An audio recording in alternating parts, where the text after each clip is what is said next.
Good evening, everybody. My name is Katie Torbeck. I am the president of 5051 Veterans, and I will let everybody introduce themselves. Lisa? Hi, everyone. I'm Lisa. I am the vice president of 5051 Veterans, and I will pass it to Rory. What's going on? I'm Rory, 5051 Veterans comms director. And then Hannah's also here next to me. Hi, Hannah, 5051 Veterans, civilian on board. And then Tom. Hi, I'm Tom, co-founder of Fight Against Fascism organization. And Santana. Hey, I'm Santana, Sons of Liberty, Memphis. So we are here tonight because we are going to have a Guard member come on and talk about his time in DC. He is currently deployed. While we wait for him to get in here, I have sent him the link. We're going to talk about Guard being deployed and have an open conversation about that.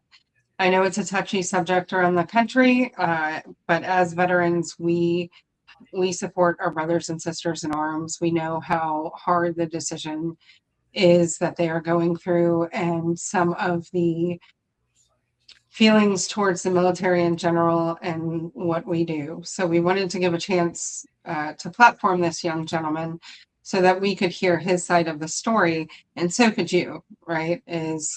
Everybody is on edge. Everybody is uncomfortable. We do have one person on here where National Guard is deployed currently and has been deployed.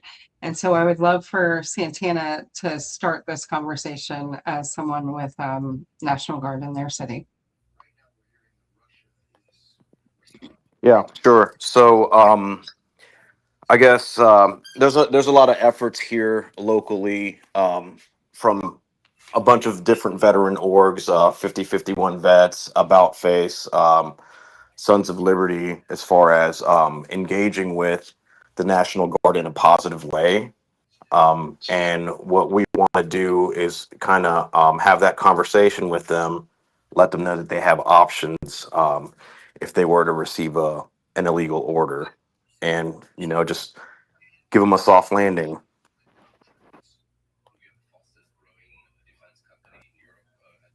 I think that's important, right? As veterans, we see what's going on with Venezuela and the boats and the double tap and unlawful orders, and having a place for active duty brothers and sisters to go.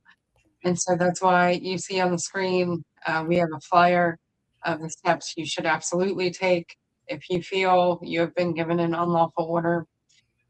Tom or anybody else, what's your thoughts on National Guard being deployed in the States? I think it's got to be hard for the soldiers that are in that position because they're young soldiers and they don't necessarily take the time to read the UCMJ. And I think that the administration is preying on these young soldiers because they know they don't read the regulations. And I think it's time for our junior and senior NCOs to really step up and to make sure that they are educating these young soldiers on their UCMJ so they don't put themselves in a situation.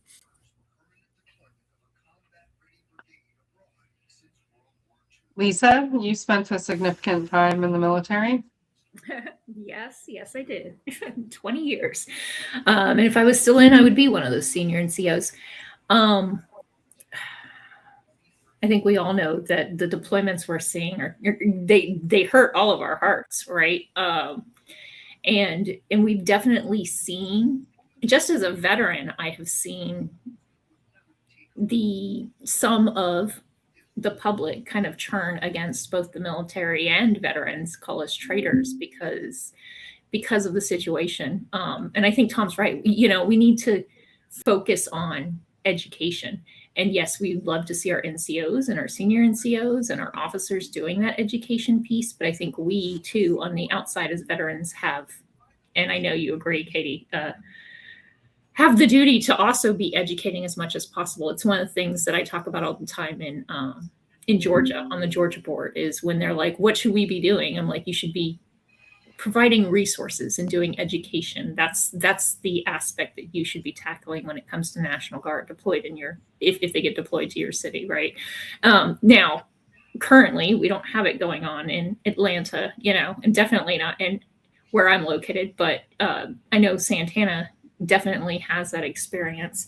But yeah, to me, it boils down to, we've got to push out a campaign, right? We have to keep just educating and keep providing resources and telling them about the GI Rights Hotline and sending them to Lindsay Knapp's videos, right? About what to do if they're given an unlawful order. That's all we can do right now. But also try and make sure that as much as possible, we're talking to the civilian population about, in some circumstances, this is not, if they're not given an unlawful order, then this is what they signed up to do, right? Like, it's such a hard line. I think it's, Rory, do you have anything? Well, I mean, all of y'all have kind of said everything that I've wanted to say, to be honest. I know Tom had his hand up also. At least it looked like it. Yeah, I don't want to. I wanted everybody to get their thoughts out first before I kind of like gave an example. But Raw, if you're done, I don't want to. No, dude, go for it. Go for it.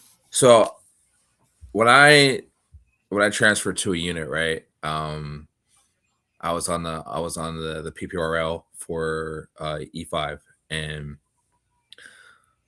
I was put on active duty orders to help out the unit, and I was having some trouble from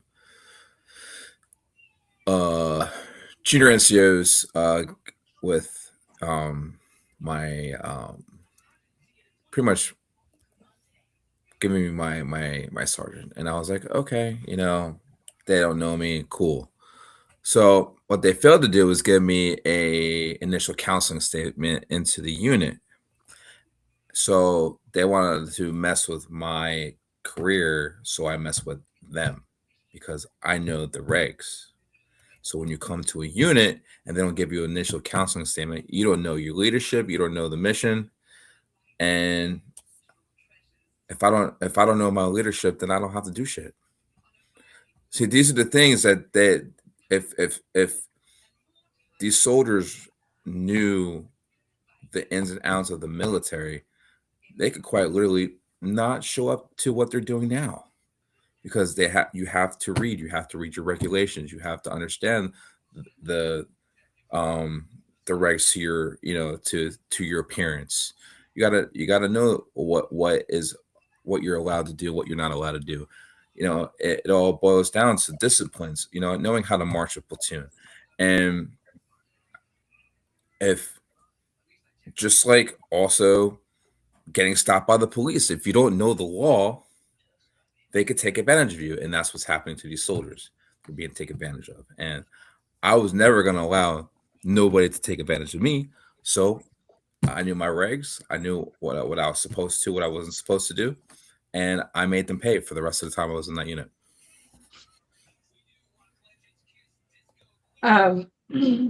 Yeah, I mean, as a policy nerd, it is one of the reasons I'm a policy nerd, is because of the military, to be quite frank. But Rory, I know that you live in North Carolina. Charlotte has been a hot spot up there, not for National Guard, but you live in a military area. So how is it up there? And what's your opinion on the National Guard being deployed? I don't think so. Obviously, I don't think they should be deployed with their mission. There's no point. They're being taken from their families for no reason right now, or especially around the holidays. We don't really have much National Guard interaction, even being at Bragg, because everything's usually on post. I don't know. I remember being that young soldier and not necessarily like knowing, yeah, we don't have to follow unlawful orders, but not necessarily knowing exactly what unlawful orders would be. Like, what is an unlawful order? In like putting myself in those shoes again. I don't know that I would be able to say what is or isn't back then. You know what I mean? Now I can, obviously. Once I got 5, I could. I fear that the education's not there and it's gonna bite them in the ass. And that's up to us to inform and educate. It's like those we had two guys confronted us one bridge protest we had, and they were active duty, but once we started talking they were like, oh shit, you're cool as fuck. Like left. So but they weren't in uniform or anything, so it's weird because I don't think we haven't gotten much ICE interaction here around Bragg, and I think it's partially because of Bragg. I think they're worried that they would grab a service member without knowing it, like someone off duty and civilians here around Bragg. That's because we've had 4 confirmed sightings, and 2 of them were me. Yeah. Yeah, so we've had 4 confirmed sightings this entire year around this area, and 2 of them were me confirming. Like 2 of them I confirmed. Thanks. And they happened to be happen chance, and they were marked vehicles. They were just on my route home. One of them was, and I was like, "What the hell?" And then the other one was going out to Hannah's mom's, and we were going opposite directions, and I was like, "What the hell?" And that was 2 weeks before their operation kicked off here. I think it was just genuine, normal activity, not any increased. Hannah thinks it was just normal activity, not increased, because it was 2 weeks before, but I don't know. I do think that Lisa brought up a really good point around the sentiment around the military kind of changing given what's going on with the National Guard in cities like where Santana is and other cities around the country. We have generally been a country that romanticizes the military in a strange way. Most of us, I think all of us on this panel would agree, it's a very strange romanticism of veterans sometimes, but now we are seeing a rash of, violence towards the military. We have lost people in Syria, and we lost Specialist Spectrum stateside. And I do not want the violence to continue at all. Lisa and I have been involved in women-specific veteran advocacy for a long time together. And we always take it extremely hard when we lose a woman in uniform because we only make up 15%. And especially given what's going on with the DEI rollbacks. And so that's one of the reasons that our group wanted to put on this panel tonight. And we still are waiting, watching my phone for our National Guard member to pop on. But it's one of the reasons we wanted to get on here and have this conversation as veterans with civilians watching, is the violence cannot continue against the National Guard. I know everybody has strong opinions. I have very strong opinions about National Guard being deployed in cities, and I'd like Santana's take on it. But the fact is some of these people, it's the only way they can feed their families. And we have to take that into account. And like Lisa said, and many of us know, if they are under orders to just meander around and pick up trash because nobody really knows what their orders are. We know for a fact it's not policing because they can't do that. So it is something that I'm worried about, and I think other people on this panel are worried about, is the violence against the National Guard members, especially Specialist Spectrum was a young woman and she lost her life here. And I know Tom and all of us, Lisa, Rory, Santana, we were all very, very upset by this. And we had a national push to get the flags flown at half staff on her behalf. I know I did within my area, and we did on a national push. So that's why we wanted to do this, is to talk to civilians, talk to the National Guard, and just start this conversation. But Santana, I would like your thoughts on that, on what I just said. Yeah, this is very, very weird, right? Like you said, the military has been like put on a pedestal for like the longest time. And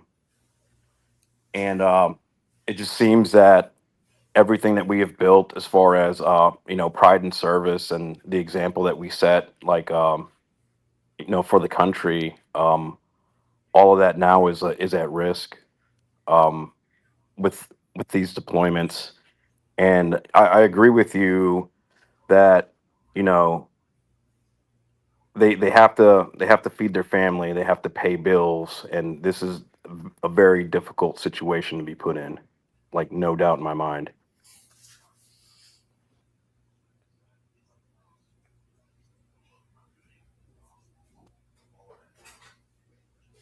Did you mute yourself? Well, I don't want to be the only one talking. No, I asked if he muted himself. Yeah, I was done making my point. Oh, I agree. I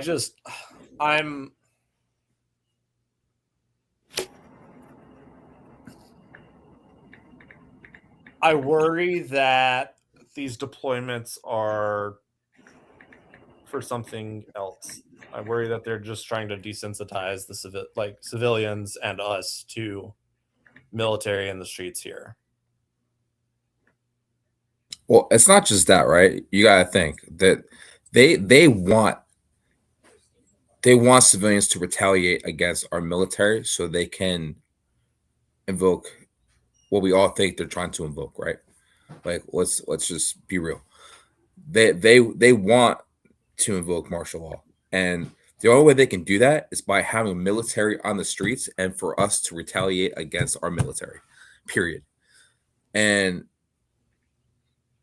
if there's enough people retaliating against the military, they will 100%. They'll have the excuse.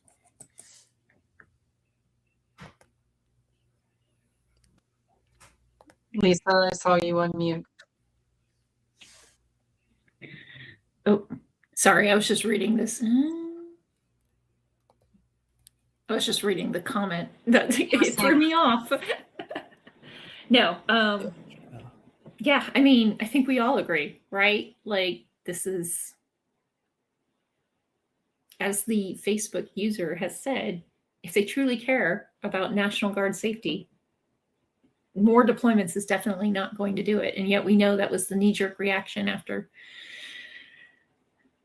the recent death. So, yeah. Sorry, I'm off tonight. I'm trying to see how to make this comment bigger. Guard members are being placed in the political situations. That's true, right? Like, it says more. It says, as veterans, if we truly care about National Guard safety, we need to stop pretending the solution is more deployments. Guard members are being placed into political situations they didn't create for optics, not protection. The way to reduce violence against them is to stop using them as props in civilian conflict. Protect the Guard by keeping them out of political theater. I am going to half agree with that comment. And I will say this. I wholeheartedly agree that they're being used as political theater because, as we said earlier, like they're out there meandering around and picking up trash and doing nothing really. So it is political theater. But it doesn't matter if they're being used for political theater or not. It doesn't give civilians, veterans, anybody the right to go out there and harm Guard members, especially if they are not doing harmful acts, right? Like, I don't agree with them being deployed anywhere. I have spoke out very clearly and loudly against it. I spoke out very loudly against the Marines that were being deployed in California because that broke Posse Comitatus Act. Yeah, I don't think we should verbally harass National Guard troops. Like, I don't. They're not out there. They're not ICE, guys. They're not out there snatching people off the streets. Like, they are following whatever orders that they are under, and their orders obviously are very vague because we see that. We see them walking around and we see them picking up trash and basically just doing foot patrols. And although you don't agree with the policy, I don't agree with the policy. I am not here for harassing 18 and 19-year-old kids. Yeah, I mean, sorry. For doing it, right? Like, they're following their orders. If they're out there and y'all see them beating the shit out of a civilian, absolutely. I would be out there, like, doing it. Yep. Yeah, like, but if they're just walking. Yeah, I mean, there's been instances where National Guard has detained civilians, but like I agree with you. There, like, we can try to wake up the young soldiers and tell them what they're doing is wrong, but to constantly berate them like that, all it's going to do is it's going to give precedence to other people to want to be violent towards the National Guard, and we don't want that to happen. Only and I say this only because we don't want martial law. We don't want the president to have the the excuse to cause more harm. If you want to sit down with the National Guard soldiers and show them the articles of the UCMJ that they are violating, I mean, it's impact over intent. Like, sometimes like yelling at people isn't going to fix the problem. Even like when we went to WLC, right? There's different people respond differently to different tactics, right? I can yell at I can yell at somebody and then talk to somebody differently and get the same results of what I'm looking for, right? It's how you approach that person is how they're going to respond to what you're saying. So if you come up to somebody and you're on 100, they're probably going to shut down. They're not going to listen to you. And that's what we have to be able to get through to these soldiers so they understand, and then they could take the information, and what's the rules of engagements? Oh, here's this, that, third. Well, why do you have rules of engagements? What do you need rules of engagements for? Like, you're telling me that you're here for a reason, but you don't even know the fucking reason. Like, we have to get them to the point where they could spit it out themselves. In the comments we have Someone said, if we want to protect National Guard, someone said, I've personally confronted fellow demonstrators for verbally harassing National Guard troops in DC. I always approach troops, ID as a vet myself, and commiserate with them for the shitty duty they've been assigned. I tell them about my own anti-war activities while on active duty during the Vietnam War and encourage them to know their right to refuse and think about what they'll do when they get that illegal order. And that was Ray Kenny on Facebook. And then Ashley Salazar said, if we want to protect National Guard members, here's the plan. Step 1, veterans speak up publicly and clearly that unnecessary domestic guard deployments are unsafe and unacceptable. Silence is consent. Step 2, demand civilian leaders use de-escalation, community resources, and local conflict mediation before putting troops in the streets. Step 3, hold politicians accountable for using the Guard as political optics. If violence happens, responsibility starts with the decision to deploy them. Step 4, advocate for strict limits on when and how the National Guard can be used domestically with transparency and clear end dates. Step 5, center Guard members' humanity. They are neighbors, workers, students, and parents, not shields for political agendas. This does not excuse anyone who attacks Guard members, but if we truly want the violence to stop, that this is the action that must be taken. Keeping troops out of political theater is how this actually ends. I agree. 100%. Like, first to Ray. Hey, Ray. I know Ray. He lives locally to me, and Ray is right. He talks to a lot of people. I was at the Veterans Day event with Ray, and he was walking down the line talking to veterans. So I appreciate Ray and his very direct approach. I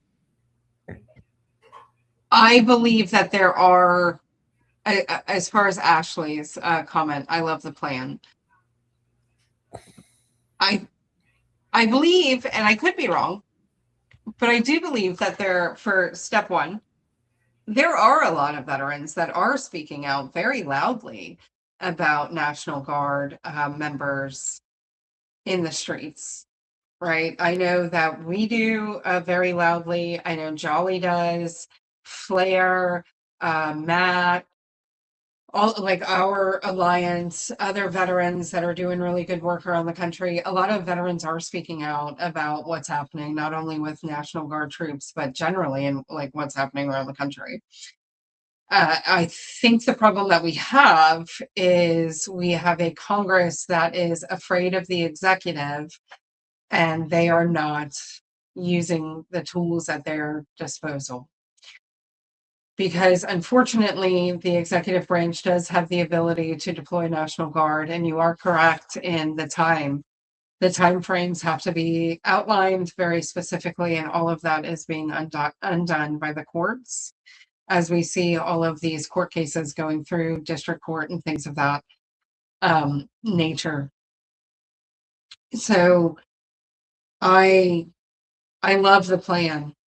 I'm just not sure how effective the plan will be, considering we don't have the legislature that has the control. We have an executive that is doing it and a Secretary of Defense that is complying. And we're not only talking about National Guard being deployed currently, there is that larger talk that we don't speak about enough of that Guard section that's going to be used domestically from here on out. I think that's a bigger problem. But I do know that Santana has done some work, and I love Santana's approach of playing a certain person's speech. Santana, will you tell everybody what your tactic is in your area? Sure. So when I went to DC for the Flare Coalition, the removal coalition back in September, Jolly and his crew were playing the General Milley speech for like, I think it was like over 8 hours of like the guards shift, right? So they were standing there like defending the MRAPs in front of Union Station, and for 8 hours General Milley's speech on repeat, and I'm like, man, this is great. This is a great way to sink this in. And as soon as we had the deployment in Memphis, we found him on what was it, President's Island? No, Mud Island. Yeah, and we pulled up. I got out the car, and my wife blasted a speech over the car speakers, and I got footage of them, patrolling our streets, with Millie's speech playing in the background. So that actually made local news, and kind of sparked a debate locally on, you know, what exactly are they doing here? Um, so I think it's an extremely effective tactic as well. But the difference between Memphis and DC is DC, they had places where they were like kind of stationary, where Memphis they're more kind of just walking around. Yeah, Santana, you're in a unique situation because they're just kind of foot patrolling your area, right? So it's not stationary. You just kind of have to happen upon them because I know um, you showed us a video of them just meandering around I think it was a parking garage, wasn't it? With like restaurants and stuff. So it's just kind Yeah, of random places. yeah, and that's a pretty ritzy area, right? Those rents in that those condos are pretty high end. It's not everyday Memphians that live in that place. Probably like the wealthiest of the Memphis population. Um, so not really a whole lot of crime there to begin with, and back to like their patrolling, right? They'll show up to a shopping center. They'll stand around for a little bit, and they hop in their black van, and they'll hit up like another shopping center. And I think initially, what a lot of our veterans were doing is like, okay, they're over here, now they're over here. So, we would go into our cars and then see if we could like follow them to the next spot. But we called that off because like, hey guys, like we don't want to treat the National Guard like we treat ICE. You know, um, mission is different, like values completely different. These are servicemen and women that we're dealing with, not uh, J6ers. Yeah, I think that speaks to the larger issue, right? Is I I think there's a misconception that since the National Guard and we see ICE militarized, uh, they are being conflated as each other, and it's just not the Yeah, same. yeah, correct. Yeah, and it's very intentional. What the administration is doing is they're trying to blur that line, right? So, do you know if the line has been crossed? Because it's blurry as hell, right? Um, you have ICE in military like fatigues, military equipment, using military equipment. That's a serious line blur there.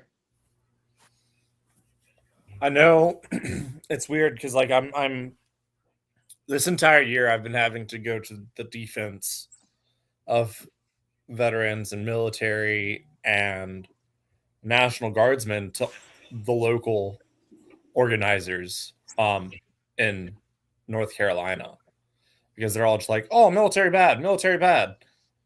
And I'm like, no, yes, but no.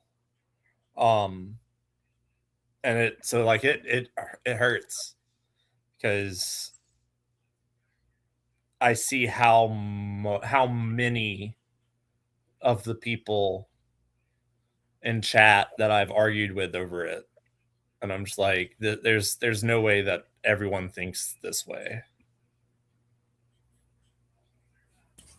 Also, like, what are we gonna do like when there's a national disaster and we need National Guards to deploy for something and they don't have the funding?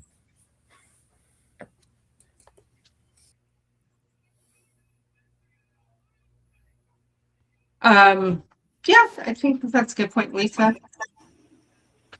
Yeah, no, hon, I was just gonna say I love you all, but I do have to jump. I was hoping to be on when the our National Guard member joined us, but I'm looking down at my phone. huh? I said I'm looking down, waiting for him to see the message. You're fine. But I also love this conversation, and I agree with like there's been a couple of times where I've just took it personally, almost the randos. Same. Like that you I've see almost left the chat online. over it. And you're like, no, you can't stop going after the people who think that the answer is to tell them that they should just, frag their COs or should just walk out. And I'm like, you don't understand how that works, right? Like, you don't get it. You don't understand how the military works, and no, they can't do that. The way to go about it is to educate them. Again, like that's always my right. But yeah, it has been a fine line this year, and it really does suck because I hate the deployments to the cities, Katie, just like you. But I also hate the way our service members are getting treated. Yeah. And unfortunately, I have to jump. I'm hoping that I can join. I'll join late tomorrow, probably. Okay, I love you. Good night. I love you. I do want to Hannah's- say to the St. Louis, right? I saw the St. Louis tornadoes. So that would be on the governor though to deploy them, right? That's how the National Guard works. And they didn't help anybody. That sucks. That's not great. I worry about the National Guard doing just what's in that comment, is like being deployed to like a natural disaster and then them not helping anybody because of the politicization of the military that's happened. I mean, because Rory, you live in North Carolina. And you Yeah. were here for the disaster, were you not? Which one? The hurricane? The one out like in West North Carolina. Mhm. Helen, right? Helen, right? Helene, sorry. Lee. I'm from Alabama and don't know how to pronounce anything. Yeah, we were here. We're like 4 hours east of that though. So we ourselves weren't affected. However, and by we I mean Hannah, did Halloween goodie bags for over 1,000 kids out there that we sent out to them because it was right before Halloween, and we're witchy, and those kids weren't going to have a Halloween, so we made sure they were going to have a Halloween and sent them Halloween goodie bags. And I was a survivor of Sandy, and that Halloween was canceled. And Hannah was a survivor of Sandy, and that Halloween was canceled, which was her motivation for it. So, I mean, what I worry about is all the states that are, because Santana, correct me if I'm wrong, the guard that is in your area is from your state, right? Like you didn't get an influx of guard from a different state. Correct. Yep. That's what we're seeing here. Most of the guard that's been activated are military police units from Athens, Tennessee, and that's like way on the other side of Tennessee. Memphis is on the southwest corner, like of the state, right? So these guys are Tennesseans, but they're not local. It's a completely Memphis has a completely different culture from the rest of Tennessee. And then the units that they're activating now, right? They are all local Memphis units, and those are the engineering units that are here. But the governor has said that they gave them some permission to do arrest. Yeah, I heard something along those lines too. Um, They deputize them. Yes, the governor. Interesting. Yeah, that is interesting. That changes the game because then it actually gives them the ability to arrest. That's yeah, that's interesting. I see the comment about what I worry about is that we have red state armies invading blue states. And that was kind of my point of what I was about to say and asked Santana about his local situation is you have predominantly southern state red states sending their National Guard to other states. We saw Texas, Governor Abbott send his National Guard to Portland, to LA, I believe to DC, and then obviously Specialist Spectrum and her unit is from West Virginia originally. We just saw a Ohio unit, I believe, arrive in DC. So you have this predominantly southern like red state influx, and it's kind of nuts, right? And it's not great. So I worry about that as well. yeah, the difference in Memphis is that the government officials here did not fight a single thing at all. Period. Like straight up the flagpole, nobody fought. The mayor didn't fight for against it, and everything above him is just like is deeply red. Um, so in Memphis is just like it's very weird because there's a lot of there's a lot going on here as far as like the alt right and the Christian nationalist movement. Um, so this is like their kind of experiment for their utopia that they're trying to build. Elon Musk has Colossus 1 and 2 over here, and that's based in Memphis, and that's a huge investment that he made. He made in I don't even want to say in the city because it's not even an investment in the city. It pollutes, and there's some shenanigans going on with TVA and I guess them trying to own the energy source now. It's just there's a lot going on here, like geopolitically. Interesting. Yeah, it is vastly different. I have kind of looked into the situation. I saw someone hop into the while you were talking, Santana. I saw someone hop in. Would you like to identify yourself? Yeah, I'm here. Can you guys hear me? Yes. Yeah, I'm the National Guard person that you guys wanted to talk to. How are you? Welcome to our show. We are going to keep this, so everybody watching, to obscure identity. As veterans, we know how touchy it is, and so we are going to keep this flyer up so that identity will be obscured this entire time.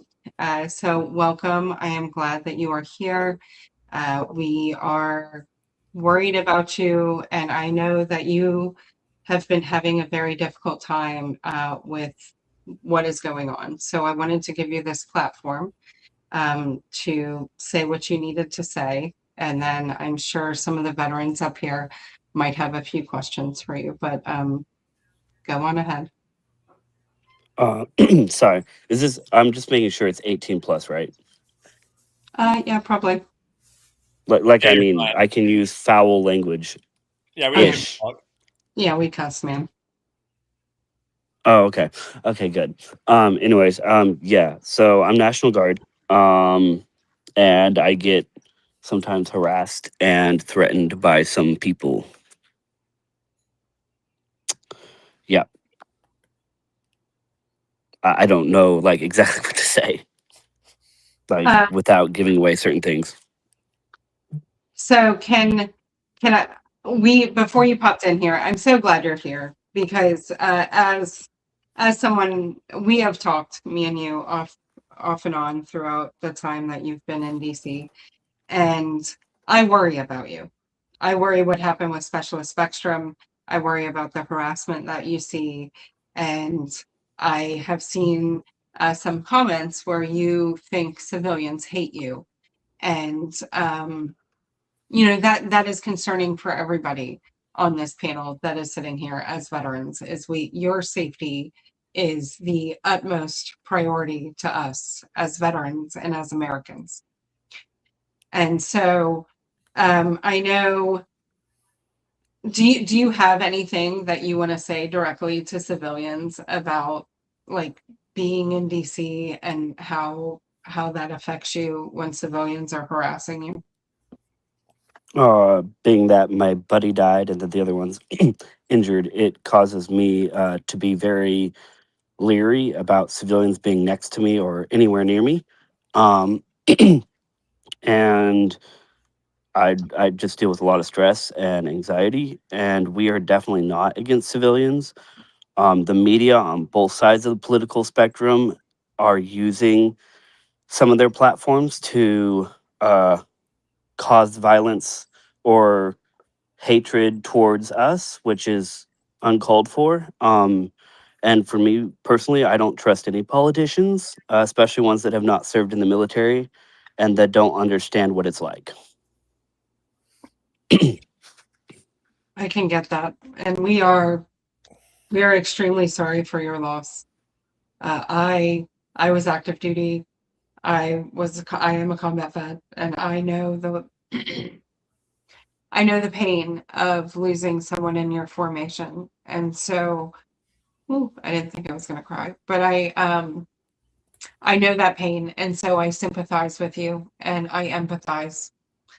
And we are furious about the loss of life and about the injury for you. And as veterans, we take it just as serious, just so you are aware.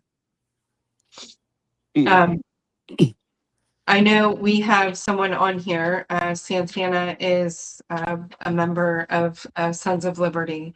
He is in Memphis, Tennessee, where National Guard is also deployed. So I know Santana had a few questions for you. So Santana. Hey, how you doing? I'm a Navy veteran. So I understand that this is like a very, very difficult situation to be in. Um, I guess my question for you would be um, the kind of thought process is that NG has been moved into these cities, and eventually, like Trump is going to issue an order for National Guard to turn against the civilians in the city. Like, what are your thoughts on that? I think the mic went out. Yeah. Go ahead, Santana. Yeah. So, what are your thoughts on? Has there been discussion in your group or unit about like what would happen if that order was given to turn against civilians? Yeah, so we laugh at Trump's face off camera. I love it. I love it. I would say a lot of the military, the majority, hates the orange bitch. And as a person that is a minority, I definitely hate his ass. I'm actually adopted from a different country overseas. And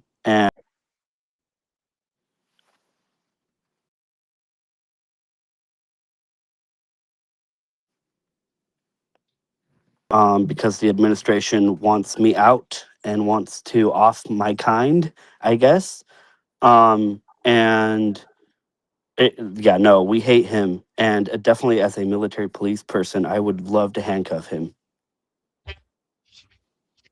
So let me follow up. So I guess most of our efforts here locally have been around winning the hearts and minds of the National Guardsmen and women patrolling our city. Um, so, what do you think about that? Do you think that that is a worthwhile effort? Um, and how do we reach them?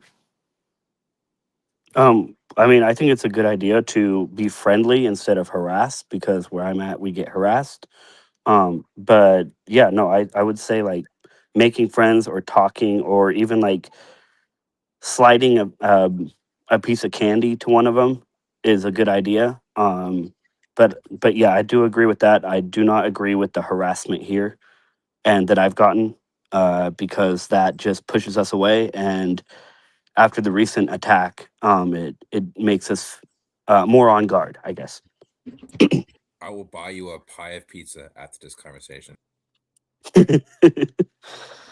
So somebody had an idea in my group of giving out warmers, right? With a note on the back of the hand warmers that says, "I hope you get to go home soon," and like with a little heart emoji. Like, Yeah, do you think yeah, that's a something good like idea. that would land? Okay, Yes, I think that would help. awesome. I like these ideas. Because one thing that we actually talked about, right, is so I got out as an E6. I fully understand lawful and unlawful orders. And we talked about like doing emojis or not emojis. What am I talking about? QR codes and just kind of sticking them around for y'all to scan. Would y'all scan QR codes randomly or no? It would depend on the person. Like if it said something about like the military, we might, or like look for support here, something like that, like National Guardsman, we support you. Click this, like something like that, we might. What if it was a knife hand pointed at you that said, "Hey, you, scan here"? Would y'all Yeah, no, scan that would that? work. Yeah, probably, yes. Okay, just making sure. That was what we were going for. Is just something, National Guard would know and veterans would know, and so we landed on a knife hand. And Yeah, so no, that's smart.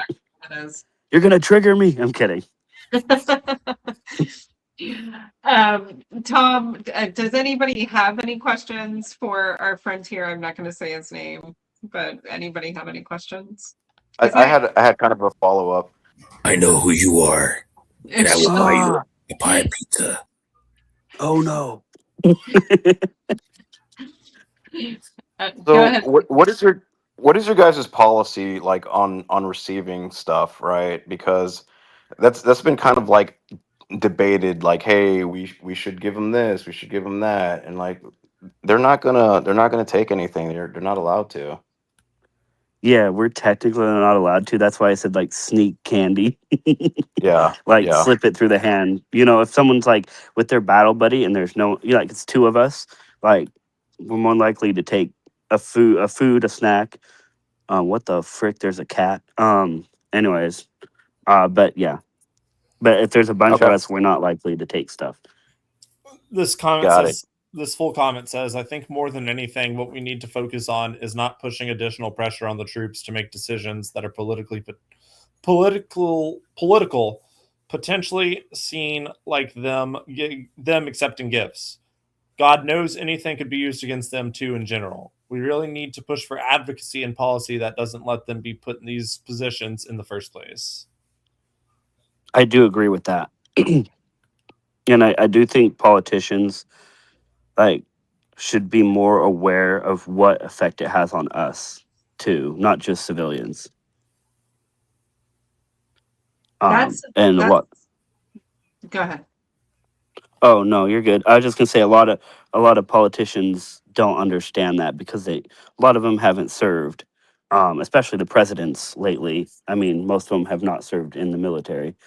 And I think like I don't know, it just frustrates me because they send us to places we don't want to go or that could be dangerous. Yet they've never had to do that. I agree. Um, yeah, I wholeheartedly agree. I think y'all are in such a shitty position, to be real. And Oh yeah. one of the conversations that we have is moral injury, right? Moral injury is something that is talked about on active duty and the VA. And it is a pretty big topic right now. And what y'all are doing is just going to continue to perpetrate that through another generation.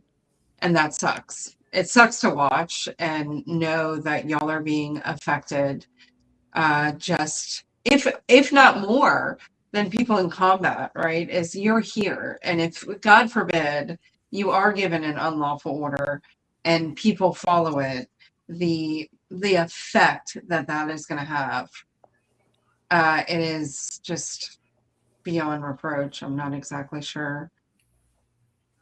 Yeah, and I mean, most of us will not follow an order that directly goes against or is violent toward a civilian, unless we're shot at, obviously. Which is fair game. Yeah, Um, but like we're not out there to like just start shooting people. yeah. Uh, and we know that, right? And that's something as veterans we've had a large discussion on about how many people in the military would actually do that order. Because correct me if I'm wrong, have you seen like a rise in, you know, white nationalism within the military, a rise in political divisiveness of just following orders, or is that perception incorrect? So with my unit and the people I'm around, no. I think that, as I said, I think politicians and the media and the rich want to portray everything as going toward Trump, and that is kind of incorrect, especially with the drunk DUI hire. Most of the military does not like him, especially the high command. We're not fans of Pete Hegseth either. We're proud members of the Removal Coalition, and we back Sri Thander and his articles of impeachment that were Yeah, introduced for Pete Hegseth. We back that wholeheartedly. He is the most unqualified secretary we've ever had, and he is a horrible human being, a white supremacist, a womanizer, among other things, and a rapist. So, yeah, yep, he's he's terrible. a piece of shit, and he's a war criminal. I encourage everybody watching the stream to call the UN in New York. If you Google their number, you can report Pete Hegseth. I have done it every day since the bombing of the boat. If more people report him to the UN, we can possibly bring him to The Hague. So, Yeah, I'm glad to hear that National Guard hates him as well, because he's a complete piece of shit. no, he's a Also, if you go to fightagainstfascism.org, we have a petition for the same exact thing, crimes against humanity. Check it out. Tom, do you have any questions for our friend here? Nope, I'm very proud, and we will speak at a later day. Yeah, we are proud that you are here. It takes a lot of balls to speak out, and I know that we are protecting your identity. It's what we do as veterans, because Rory has said, and I have run into active duty members at protests who are on the other side of this. And I even then said, hey, guys, this is a massive violation of the Hatch Act. You have to flip your shirts inside out. I can see your unit, and if I can see it, someone else can see it, and they'll report you. yeah. So, yeah. Yeah, no, I personally don't go to protests. But what is the general sentiment of just your unit, especially after losing a member? Are y'all gonna continue mission and just stay, or do you think y'all are gonna be sent home for that reason? I honestly hope we get sent home, but I'm a PFC, so I'm not in charge. But I hope we do. So Uh, how does that work with your orders? Are they screwing you guys on your orders? Like if you, I think if you go into like 91 days, you start getting benefits, and are they extending you guys, or are they like rolling your orders? Right now I think they're extending them, but I'm not sure. For me, I'm like a full-time National Guard, so I get benefits either way. Um, because I'm like the MP at the gate at the base. But I'm not sure what the frick is happening. It's chaos right now. Got it. Yikes. I Are mean y'all I mean paperwork chaos. Are are they y'all at just least giving mostly you like per walking around fucking doing area beautification? Oh no, we're not doing that crap anymore. No, we're literally patrolling now because of the recent attacks. We have like two of us and usually like a police officer with us, like a regular PD. But what are y'all doing? Just foot patrols? Yeah, just walking around the city, not in residential areas, but just the city areas. Now, I now was, this I goes. was gonna say, but for you probably don't know why, but what are they telling y'all is why? Because of the recent pew pew terror Okay, attack or whatever the heck. Yeah, yeah, okay. What were they because telling of the y'all was escalate. before that? Just to keep the peace and blah blah blah. You know the normal. Okay, yeah. Like we weren't helping ICE at all. I hate ICE personally, so I mean, same. my unit does not like them. We've had fights with them. Good old military. I I was love, about to say, is this like y'all just like run into each other out at the bar one night in civvies, yeah. and it's like Army seeing Navy or some shit at a bar? No, ICE is worse than the Navy. I'm kidding. I'm kidding. I love the Navy. They're cool. Oh man, yeah, that's all I could think of actually, Rory, is I was like, oh man, I remember being in Korea and just like going out and fighting That's the all I pictured was running into a fucking Marine in the Ville. oh god, yeah, geez. Um, so Do you guys basically, get Liberty? No, we Oh, do sorry. get Liberty. We get days off on Sunday usually, but right now because of the stuff we don't. yeah. And I'm not religious, so I don't get that religious like church stuff. Are So y'all like oh, go ahead, Katie. I'm sorry. well, because I was going to ask, because it's something that happened in Santana City that I was wondering about. Since you're not getting Liberty, are you like contained to where your quarters are? Like, are you allowed to go out on the city and are you under General Order number 1? We are not really allowed to go out to bars. We can walk around and like look at things, but they have us on no alcohol. But that's when we sneak it into the hotel. So How do you so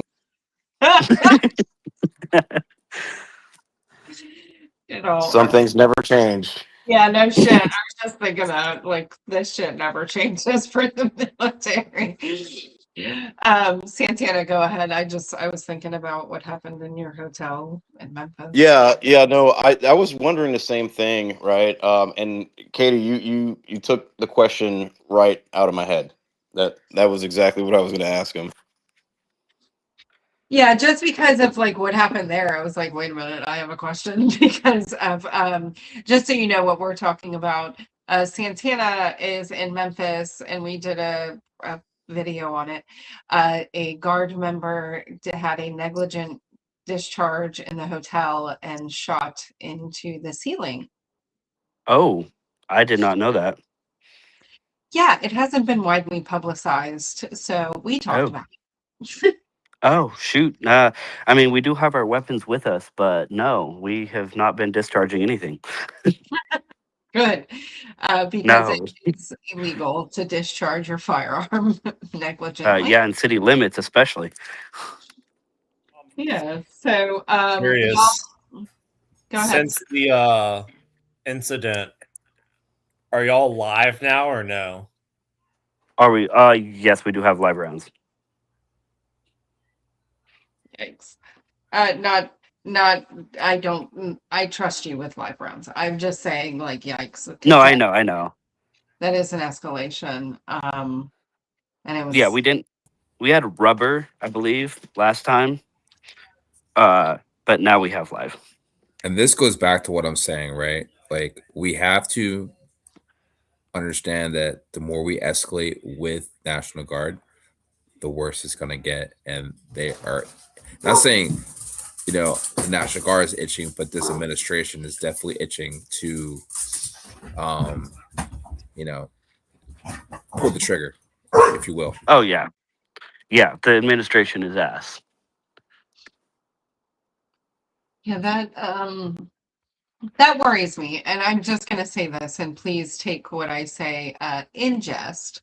But as an active duty Army person, and I know a lot of us on this panel are active duty and a few of us are combat vets, like historically the National Guard,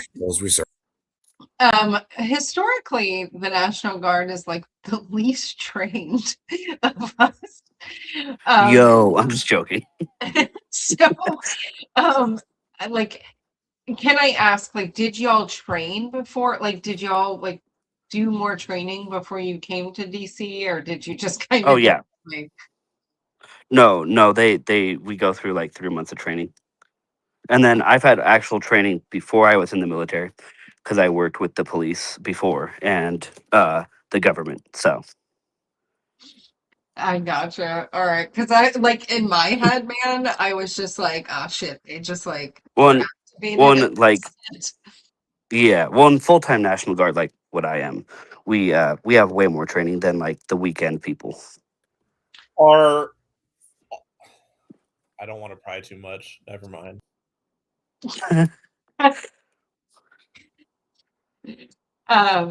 Yeah, because I was just wondering, I was like, oh man, like, and I'm glad that you're active guard, because like active guard is a normal, you're active pretty much. Yeah. Yeah. And I get it, but your brothers and sisters that are not, like, they concern me, being That was my alive. question. Are all of y'all full time Uh, or No, just me and my battle buddy. okay?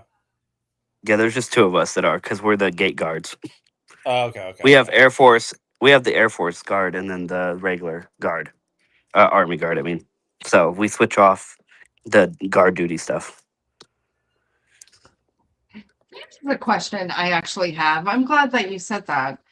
Is so in the reports that I have read, because we all read the reports from DC that we could find, are y'all attached to an Air Force Reserve unit? Or are y'all working like in unison, or are y'all under 2 separate orders and you just happen to be at the same We're place at the time?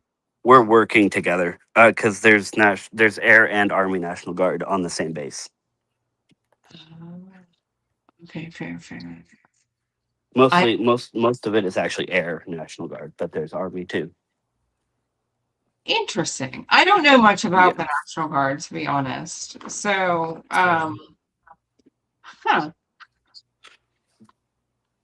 interesting. How long are your orders for? Do you know or no? My orders are for after January. Damn, bro. But- So you're gonna be there a hot minute. Oh. Hey, but I might get out of it because I'm having surgery. So I might go home early. So I've had some roommate come through that say that you guys are getting a Christmas pass. Is that true? I have not heard about it, but I'm sure our command will because my command's pretty chill. I would fathom that they would, given the circumstances you're in. I hope so. If they don't, I'll just drink. I'm kidding. Well, I mean, even people deployed get alcohol overseas on certain events. So, yeah, I don't see it. Hey, fascism fighter, how are you? All right, how are you guys doing? We're good. We're just having a friendly conversation with GI here. Yep. And I first of all, I just want to start by saying thank you for your service and thank you for your courage in sharing your experiences, especially with us veterans. It really means a lot to me personally, and to our comrades who are on this call, and those who are listening. You're in a tough spot, and I really I don't envy you, but I admire your courage tremendously. Thank you. Yeah, we were just talking, Fascism Fighter, about them hopefully getting a Christmas pass to be able to go home to spend Christmas with their families. Yeah, so when I was in the military, I was single, and so I spent a lot of Christmases, Thanksgivings, Easters, every holiday, usually on duty, and so I do hope you can go and see your family. You know, I just this just bothers me tremendously. The situation that you've been put in. Yeah, no, I hope I go home. Maybe not to my family, but home.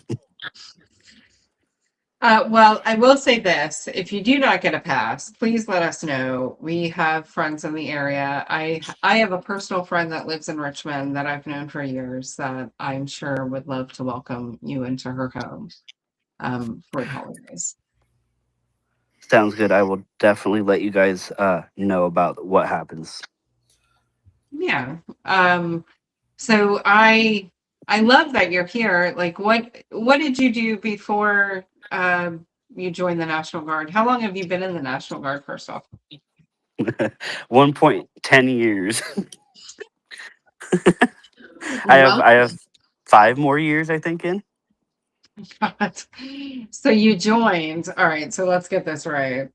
You joined Yeah, the National Guard and then you were deployed to DC within your first term. yep. I enlisted in March 13th of last year. Graduated OSET because I was infantry December 13th, and then came home and did the MP training, and then now I'm here. Oh, So, Katie, could I ask a question? yeah, we're just having a Of, conversation. yeah, sure. So, I guess my question is, and I know I was trying to log in, and so it took me a while, and I kept getting dropped off. But I know your background as far as training and everything, um, and I guess my question is, how how does this how does what you were trained for jibe with what you're doing right now, or does it not? So my infantry training really doesn't jive with it because infantry is different. But my MP training, I mean, as far as just walking around and like guarding, quote unquote, guarding or patrolling, it's pretty much on point. But like, we're not like arresting anyone or doing anything like that. Yep.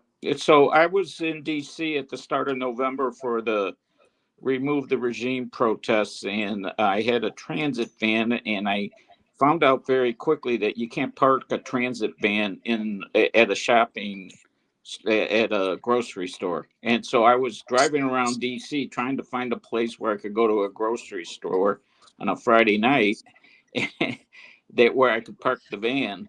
And I went through three what I would call social hubs, areas where there's a lot of clubs and a lot of young people and stuff. And in each one, this was on a Friday night, I saw, I believe it was usually three National Guard troops walking around.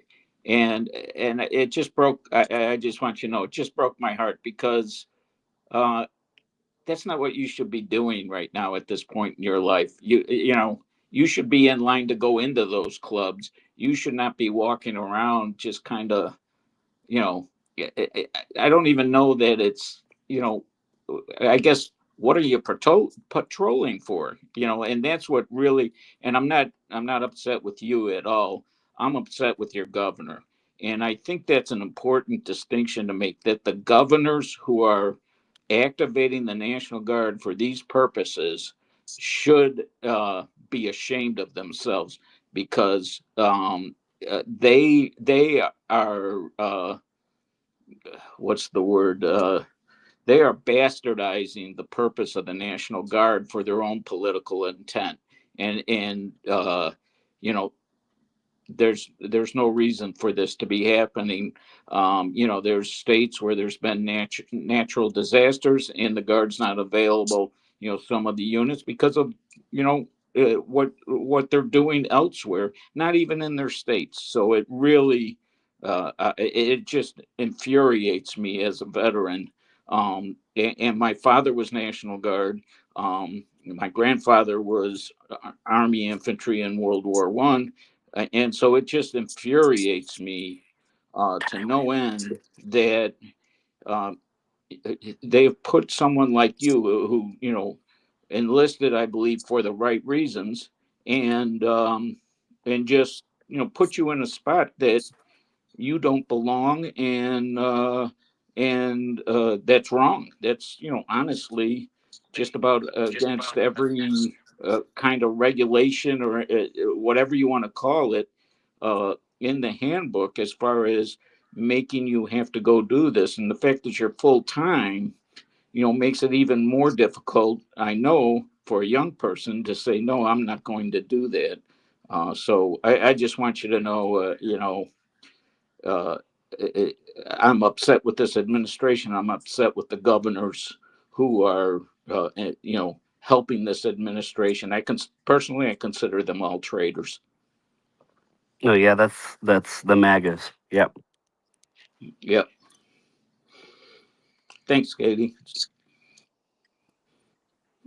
So I have a question as like a kind of a follow-up to Tim because like nobody knows enough about the National Guard that it is the governors, right? It was the executive branch that made the call, but it is up to the governors that are sending them. And are you seeing, like, within your state that you are from, what is the sentiment, especially after Specialist Spectrum's death, among the people from your state? Like, do your battle buddies' families want them to come home, and like your family or your friends that live there? Like, what's the overall sentiment? My family is not so great. But my battles families, yeah, they want them to come home. My family disowned my ass. So, but the rest of them, yeah, they want them to come home. So the families are okay and the friends are okay, but there are some people that still hold some weird hate. So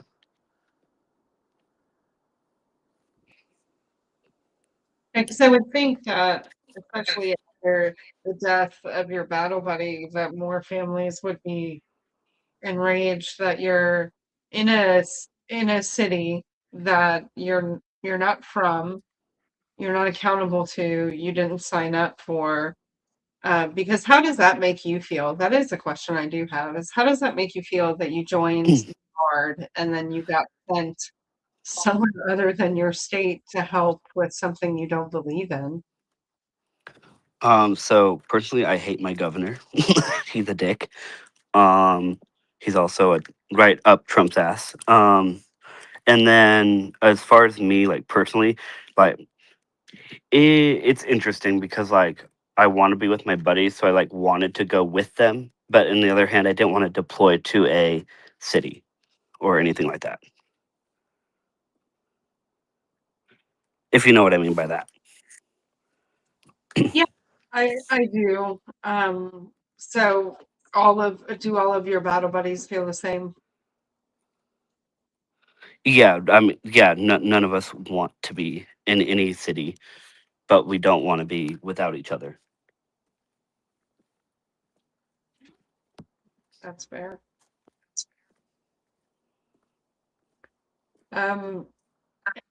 Anybody else? Rory, Santana, fascism fighter.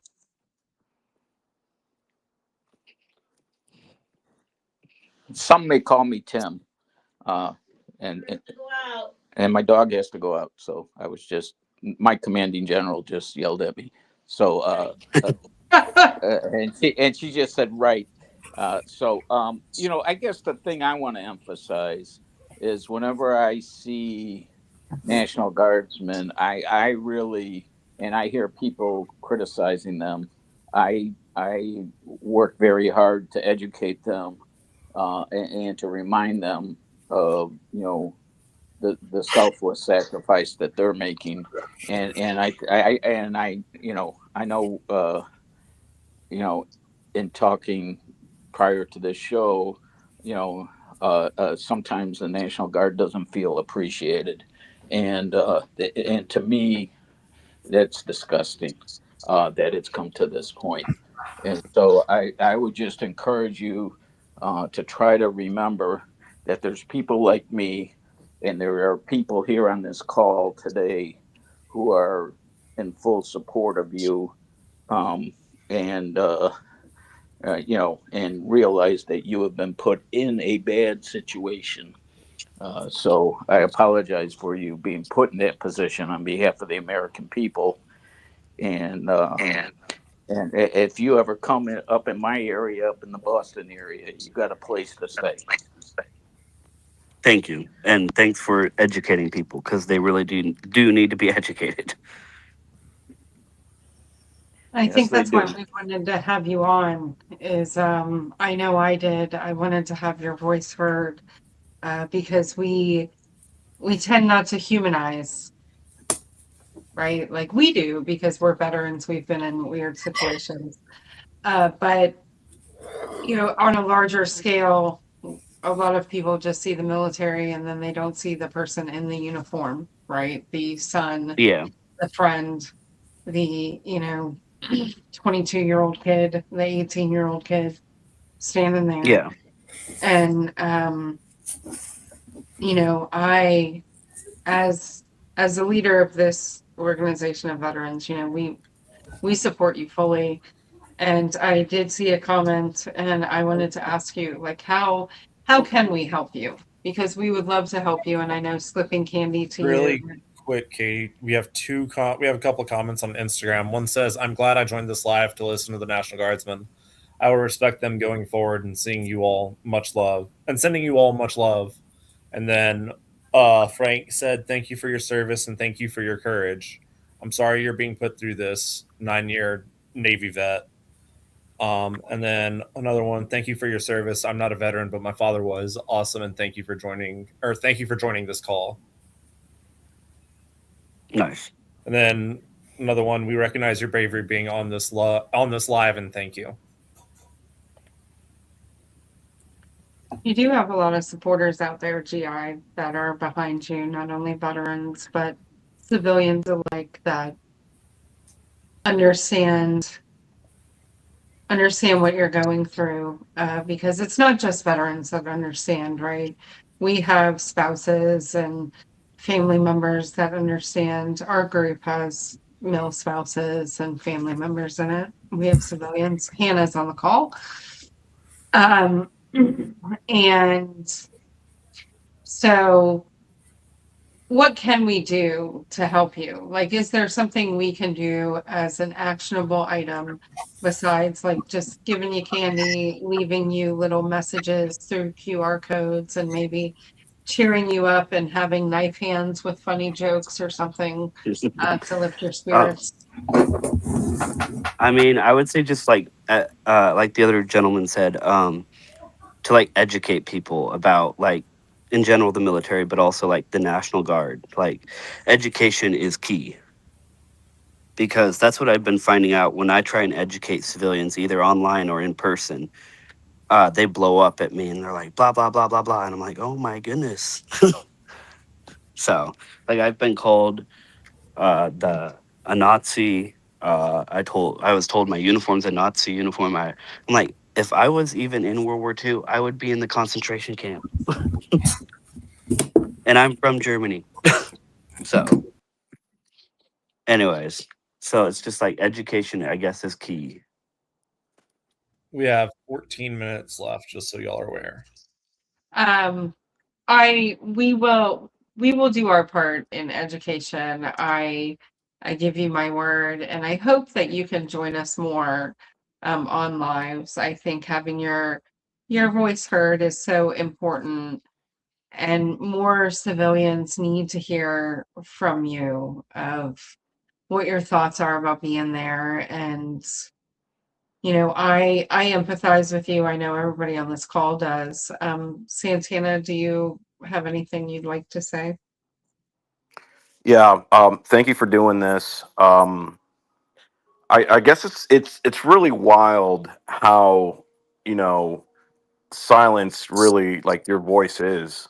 Um, the media does like a great job of drowning everything out and just kind of like pushing the regime's like narrative. And Yep. what I wanted to know, right, was like how does everybody feel about this? What is the consensus? How's the unit like taking all of this, right? And that's something that we would never know, right? Because there's not a voice speaking as to what's going on. And if there was, the media wouldn't cover it. So I thank you for doing this, and it's wow.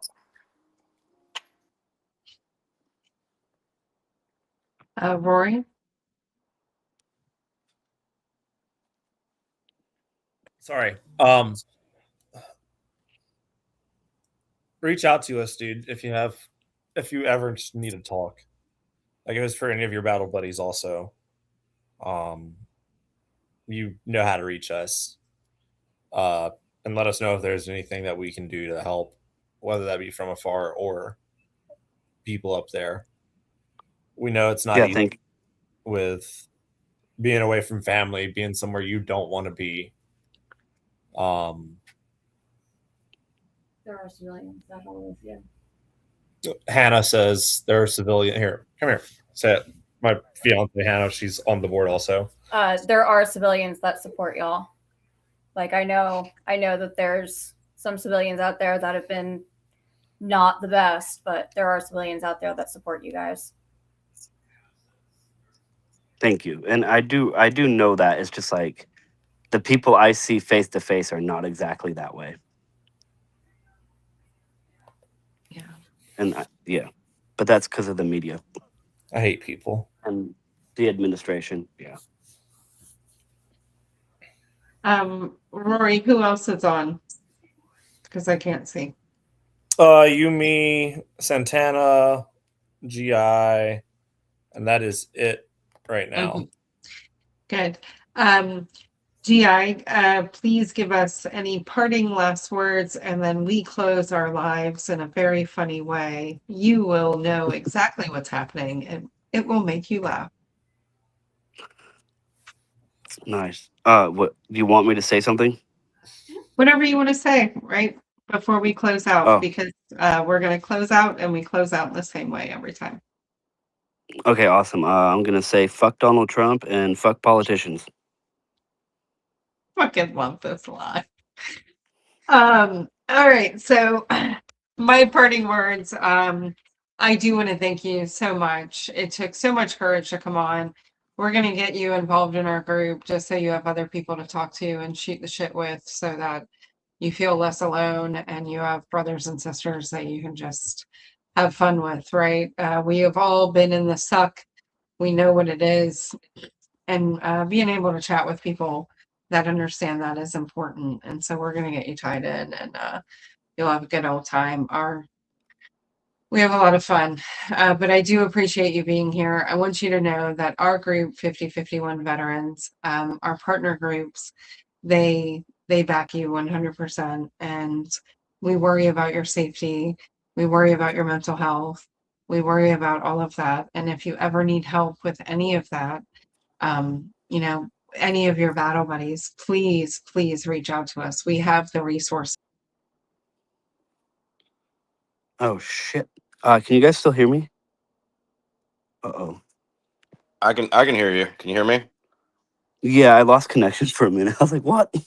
Anyway, sorry about that. I think Katie lost connection. Maybe. Oh, okay. Dang. Rory, you there? I'm here. Sorry, y'all. I was muted. Yeah, Katie dropped. 1 second.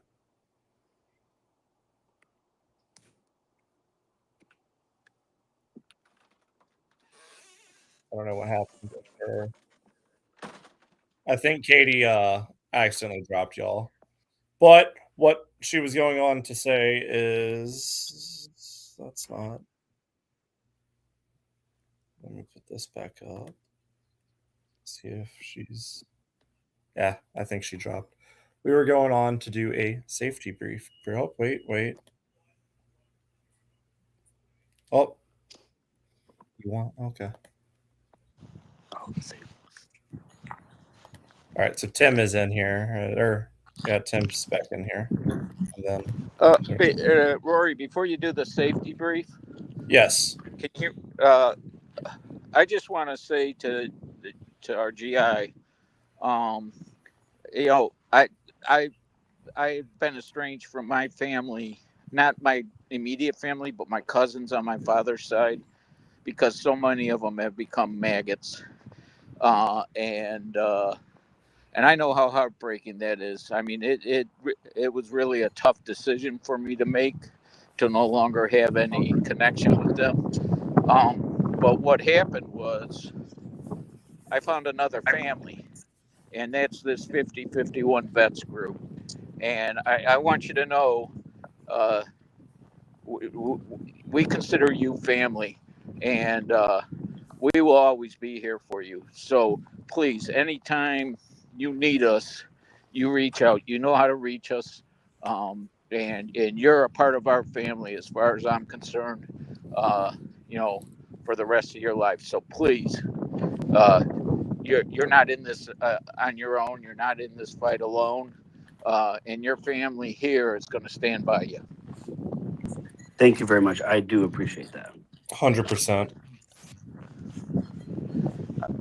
Go ahead with the safety brief, Rory. Sorry. Katie, go for it. You're back. Yeah, I want to back Tim on that 100%. You are part of our family. So we do a safety brief at the end of our lives. For those watching that have never seen a safety brief, it is normally done Fridays in the military at COB to remind us not to be degenerates. So we do one every time we do a live. So we started off the same way. Don't beat your spouse, your dog, or your child. Drink water. Maintain your mental health, which means take your meds and go see your doctor. Go out and touch grass. The activism space is very strange sometimes. Do not drink and drive. Reach out before you crash out. Do not buy zoo animals off the dark web and then try to donate them to the zoo. It is frowned upon. Do not do live fire exercises in housing developments, also frowned upon. As veterans, your oath is to the Constitution and to the people of this country, so always protect the most vulnerable around you. That is what we are supposed to do. Also, spend time with your loved ones. It doesn't have to be your family, just whoever makes your life better. Spend time with them. It is the holiday season, and we see an uptick in veteran and active duty suicides, as we saw at the Audie Murphy VA hospital. So if you need to reach out, please reach out to our page. If you want to talk to somebody, reach out before you make a decision where there could be a decision otherwise. So please be safe. And to our GI friends, please be safe out there. We worry about you, and no bullshit. Please reach out to us. You are a part of our family. if you do not get to go home, like, we will find you a place. I have a personal friend that will put you up for dinner and to have Christmas with somebody that cares.